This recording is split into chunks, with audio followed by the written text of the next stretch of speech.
एक बार फिर हमारे देश में लोन फ्रॉड का एक बड़ा मामला सामने आया है और इस बार इस लोन फ्रॉड केस में भारत के सबसे बड़े बैंक्स में से एक आईसीआईसीआई का नाम शामिल है।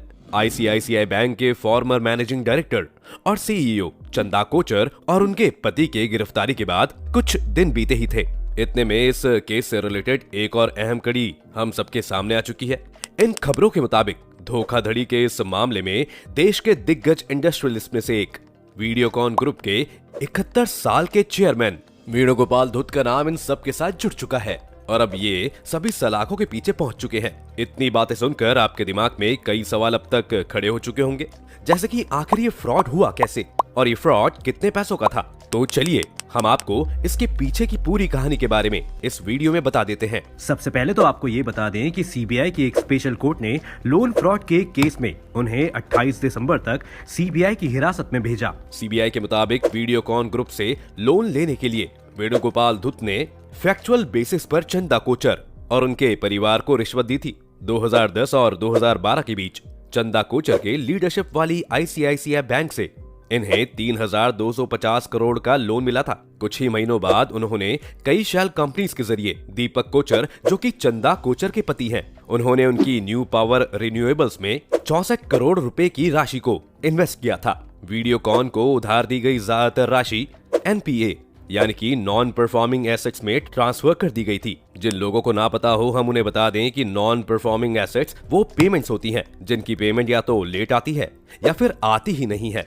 इसी के साथ एजेंसी ने ये भी आरोप लगाया है कि चंदा कोचर ने इन शेल कंपनीज को लोन देने में एक इम्पोर्टेंट रोल प्ले किया था और अपनी पोजीशन के साथ जुड़ी हुई पावर्स का गलत इस्तेमाल किया था। ऐसा कहा जाता है कि चंदा कोचर ने वीडियोकॉन ग्रुप की कंपनीज के लिए क्रेडिट लिमिट खुद से तय की थी। उस वक्त बैंक की हेड होते हुए चंदा कोचर ने वीडियोकॉन ग्रुप को लोन दिया था, लेकिन वो लोन रूल्स एंड रेगुलेशन को इग्नोर करते हुए दिया गया था। जैसे कि हम आपको पहले ही बता चुके हैं कि इसमें से ज्यादातर राशि एनपीए बन चुकी थी। इसकी वजह से बैंक को काफी नुकसान हुआ था और इससे उधार लेने वाले यानी वीडियोकॉन को फायदा हुआ। जांच एजेंसी ने इसी के साथ ये भी आरोप लगाया था कि चंदा कोचर के पति दीपक कोचर को एक आरोपी ने न्यू पावर रिन्यूएबल्स लिमिटेड का पोजीशन हासिल करने और ब्लैक मनी एक्वायर करने में मदद की थी।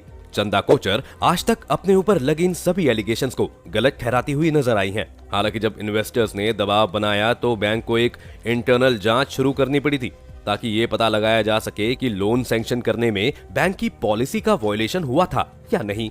इसी के साथ ये भी देखा जाना था कि चंदा कोचर के रहते जब लोन मंजूर किए गए तब इनमें कॉन्फ्लिक्ट ऑफ इंटरेस्ट का मामला बन रहा था या नहीं।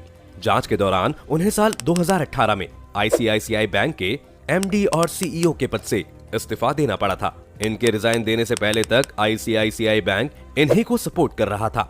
उन्होंने पब्लिक के सामने इसी बात को रखा था कि 2010 में दिया गया लोन सारे रूल्स और रेगुलेशंस को ध्यान में रखकर दिया गया था। पर इन एलिगेशंस के उठने के बाद कोचर को अपनी रिटायरमेंट से पहले ही रिजाइन देना पड़ा था। जिस टाइम पर वो रिजाइन दे रही थी उस समय उनके पास कंपनी के 6,90,000 शेयर्स थे। 2018 में इनके रेजिग्नेशन देने से ठीक एक साल बाद यानी 2019 में सीबीआई ने आईसीआईसीआई बैंक के 1,703 करोड़ रुपए के लोन फ्रॉड केस में कोचर, वेणुगोपाल धूत और न्यू पावर रिन्यूएबल्स को और वीडियोकॉन इंडस्ट्रीज समेत कई कंपनीज के खिलाफ केस दर्ज किया था। सीबीआई ने आईपीसी और प्रिवेंशन ऑफ करप्शन एक्ट के अंडर इस केस को दर्ज किया था। अब इन पर भी लगाए गए चार्जेस को डिटेल में समझें तो वो ये है कि चंदा कोचर ने आईसीआईसीआई बैंक को धोखा देने के लिए एक क्रिमिनल कॉन्स्पिरेंसी को एग्जीक्यूट करने के लिए कुछ प्राइवेट कंपनीज के लिए लोन पास किए थे। इस केस में supreme energy private limited, Videocon international electronic limited और अननोन पब्लिक ऑफिशियल्स को भी आरोपी बनाया था। इस मामले को पूरी तरह से जानने के बाद अब हम आपको कोर्ट में क्या हुआ उसके बारे में भी बता देते हैं। धूत की हिरासत के लिए रिक्वेस्ट करते हुए सीबीआई के वकील ने अदालत से ये कहा था कि वीडियोकॉन के फाउंडर धूत लोन के बेनिफिशियरी हैं और उन्हें अभी भी 1,033 करोड़ रुपए की राशि का भुगतान करना बाकी है। इसी के साथ सीबीआई ने कहा कि जांच के दौरान धूत ने कई बार अपना बयान बदला है। इसी के साथ सीबीआई ने अदालत को बताया कि वीडियोकॉन के फाउंडर ने मामले को पूरे और सही फैक्ट्स का अभी तक खुलासा नहीं किया है। धूत के वकील ने हिरासत का विरोध करते हुए कहा कि उनके मुवक्किल ने हमेशा जांच में सहयोग किया है। उनके वकील ने दलील दी कि उनकी गिरफ्तारी इल्लीगल है और धूत को जमानत पर रिहा कर देना चाहिए। इसी के साथ अदालत में यह भी बताया गया कि सीबीआई ने नोटिस पर धुत को 19 और 20 दिसंबर को जांच एजेंसी के ऑफिस गए थे और उन्हें इसके बाद एक बार फिर से कोर्ट में पेश होने के लिए कहा गया था। हालांकि धुत ने जांच एजेंसी को ये इन्फॉर्म किया था कि वो अपनी हेल्थ कंडीशन के कारण 25 दिसंबर को पेश नहीं हो पाएंगे, बल्कि अगले दिन वो जरूर हाजिर होंगे। जब धुत सीबीआई ऑफिस गए तो उनकी कोविड की जांच के लिए RT-PCR टेस्ट किया गया और उन्हें उसके बाद ही गिरफ्तार कर लिया गया। धूत की हिरासत का विरोध करते हुए लड्डा ने कहा कि अदालत को उनकी मुंह वकील की मेडिकल कंडीशन के बारे में सोचना चाहिए, क्योंकि उन्हें हार्ट रिलेटेड प्रॉब्लम्स हैं। अब सवाल ये आता है कि इतने सक्सेसफुल ब्रांड को एस्टेब्लिश करने के बाद भी आखिर इन्हें ऐसा करने की क्या जरूरत पड़ी? तो इसका जवाब ये है कि बीते कुछ साल वेणुगोपाल धुत के लिए अच्छे नहीं रहे हैं और इसी पीरियड में वो एक के बाद एक फाइनेंशियल प्रॉब्लम से घिरते चले गए। इसी बीच ICICI बैंक से लिए गए लोन के इनिशियल स्टेज पर हुई गड़बड़ियां सबके सामने आने से उनकी पर्सनल और फाइनेंशियल सिचुएशन और भी ज्यादा बिगड़ गई। आपको बता दें कि बजाज स्कूटर की डीलरशिप करने वाले परिवार से वेणुगोपाल धूत कनेक्शन रखते हैं। उन्होंने कुछ दशकों में ही इलेक्ट्रॉनिक्स कंज्यूमर प्रोडक्ट्स के सेक्टर में अपनी कंपनी वीडियोकॉन को हर दूसरे घर तक पहुंचा दिया था। अब हम आपको इस बारे में भी बता देते हैं कि आखिर धुत का पर्सनल बैकग्राउंड कैसा है। क्या उन्होंने इतना बड़ा बिजनेस ब्रांड एक फ्रॉड के जरिए किया था या नहीं? वेणुगोपाल धुत का जन्म महाराष्ट्र के अहमदनगर की एक फार्मिंग फैमिली में हुआ था, लेकिन 1982 में देश में कलर टेलीविजन ब्रॉडकास्टिंग शुरू होने के साथ उनके परिवार को एक नई बिजनेस अपॉर्चुनिटी नजर आई और उन्होंने कलर्ड टेलीविजन सेट बनाने का सोचा। पुणे विश्वविद्यालय से इंजीनियरिंग की पढ़ाई करने वाले वेणुगोपाल ने टेलीविजन निर्माण की बारीकियां सीखने के लिए उन्होंने जापान का रुख किया और 1 साल तक वहां पर इसकी ट्रेनिंग ली। वहां से लौटने के बाद 1986 में वेणुगोपाल ने वीडियोकॉन इंटरनेशनल की नींव रखी, जिसका इरादा हर साल 1 लाख टीवी सेट बनाने का था।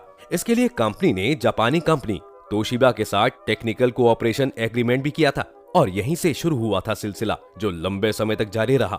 वेणुगोपाल धूत ने अपना सफर छोटे कस्बे के एक बिजनेसमैन के रूप में शुरू किया था। इसके बाद उन्होंने कई सारी कोशिशों के बाद वीडियोकॉन ग्रुप का डिटेल होम इलेक्ट्रॉनिक्स अप्लायंस के अलावा तेल गैस, रियल एस्टेट और रिटेल बिजनेस में किया था। रंगीन टीवी सेट के मामले में अपनी पकड़ बनाने के बाद वीडियोकॉन ने fridge, washing machine, air conditioner और अन्य छोटे इलेक्ट्रॉनिक डिवाइसेस के रूप में भी कदम रखा। इस दौरान उसने ओनिडा, सलोरा और वेस्टर्न जैसी एस्टेब्लिश कंपनीज को पीछे छोड़ दिया था। इनकी प्रॉब्लम्स उस वक्त शुरू हुई जब धूत ने वीडियोकॉन का एक्सपेंशन बाकी बिजनेस सेक्टर्स में करना शुरू कर दिया था। खासकर वीडियोकॉन टेलीकम्युनिकेशंस के जरिए सेल्यूलर सेवा में उतरना इनके लिए एक घाटे का सौदा साबित हुआ था। इसे 18 सर्कल के लाइसेंस मिले थे, लेकिन कंपनी सिर्फ 11 सर्कल में ही कमर्शियल कम्युनिकेशन सर्विस शुरू कर पाई। कैसे वीडियोकॉन ग्रुप पर छाए संकट के बादल। साल 2012 में 122 टेलीकॉम लाइसेंस कैंसिल करने का सुप्रीम कोर्ट का फैसला वीडियोकॉन ग्रुप पर बहुत ही भारी पड़ा था। रद्द किए गए लाइसेंस में से 21 सिर्फ वीडियोकॉन के थे। हालांकि बाद में हुई स्पेक्ट्रम नीलामी में समूह को 6 सर्किल के लाइसेंस मिल गए थे, लेकिन उसने उसे भारती एयरटेल को बेचकर अपने टेलीकॉम बिजनेस समेट लिया। इसके अलावा 90 के दशक के अंत में LG और सैमसंग के अलावा सोनी जैसी दिग्गज इलेक्ट्रॉनिक कंपनियों के भारत आने से उसका मार्केट शेयर कम होना शुरू हो गया था। बदलते हुए हालात में कंपनी का रेवेन्यू लगातार घटता गया और धीरे धीरे उस पर लोन का बोझ बढ़ता चला गया। अपने आउटस्टैंडिंग डेप्ट की वसूली न हो पाने से परेशान बैंकों ने साल 2018 में वीडियोकॉन के खिलाफ इंसॉल्वेंसी प्रोसेस शुरू करने की appeal national company law tribunal में की थी और उनकी इस रिक्वेस्ट के बाद कंपनी पर इंसॉल्वेंसी रेजोल्यूशन प्रोसेस शुरू किया गया था और वीडियोकॉन इंडस्ट्रीज की 12 बाकी कंपनीज को मिला दिया गया। हालांकि अनिल अग्रवाल की अगुवाई वाली ट्विन स्टार टेक्नोलॉजी की तरफ से लगाई गई सिर्फ 2,692 करोड़ रुपए की बोली को जून 2021 में NCLT ने मंजूरी दे दी थी, लेकिन बाद में वो ऑफर भी विवादों में घिर गया। हालात कुछ इस तरह के हो चुके हैं कि वीडियोकॉन के लीडर्स को अब भी अपने पैसे वापस मिलने का इंतजार है। इस पूरी कहानी से आप समझ ही चुके होंगे कि वीडियोकॉन किसी फ्रॉड से आए पैसों से नहीं बनी है, बल्कि उसे ऐसा इसलिए करना पड़ा क्योंकि उसके एक्सपेंशन के प्लान एक के बाद एक फ्लॉप होते चले गए थे। आपका इस फ्रॉड केस के बारे में क्या ख्याल है? क्या आपको लगता है कि ICICI का पैसा कभी वापस आएगा? आप हमें अपने व्यूज कमेंट सेक्शन में जरूर बताएं। अगर आपको ये वीडियो पसंद आई हो तो इसको लाइक और शेयर का बटन दबाएं।